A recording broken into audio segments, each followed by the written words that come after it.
రాజ్యాధికార వేదిక ఏఎస్సి ఆధ్వర్యంలో మేధావుల రాజకీయ చర్చకు విచ్చేసిన ప్రతి ఒక్కరికి కూడా నా హృదయపూర్వక ధన్యవాదాలు.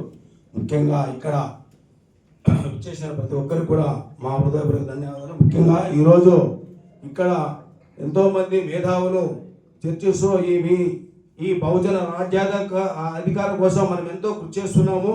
ముఖ్యంగా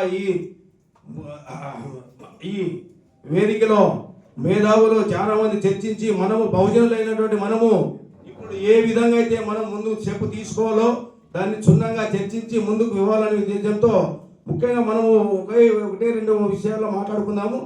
మనము దళితులైనటువంటి మనము ఎన్నో విధాలుగా ఉండి కూడా ఇప్పటికి కూడా మనం ఎంతో వెనుకబడి ఉన్నాము. రాష్ట్రంలో జరుగుతున్న అన్యాయాలు అయితేనేమి, ఎస్సీ ఎస్టీల పైన కేసులు అయితేనేమి ఎక్కడ కట్టడం లేదు. ఈ ఎఫ్ఐఆర్ కేసులు కూడా మన మీద నమోదైనప్పటికీ కూడా ఈ పోలీస్ డిపార్ట్మెంట్ అయితేనేమి ఇక వగేరే అయితేనేమి ఇవన్నీ కూడా మన పైన కూడా చాలా విధంగా చేస్తున్నవి. దానిపైన కూడా మనం ఒక చర్య తీసుకోవాలి.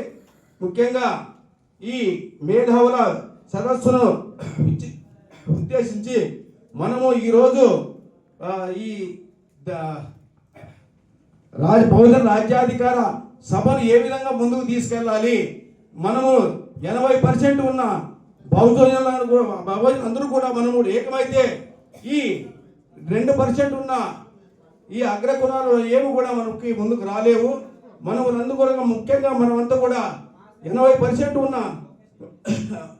మనమంతా కూడా ఏకం కలిసి చేయాలనే ఉద్దేశంతో సెలవు తీసుకొని జై భీమ్ జై భారత్.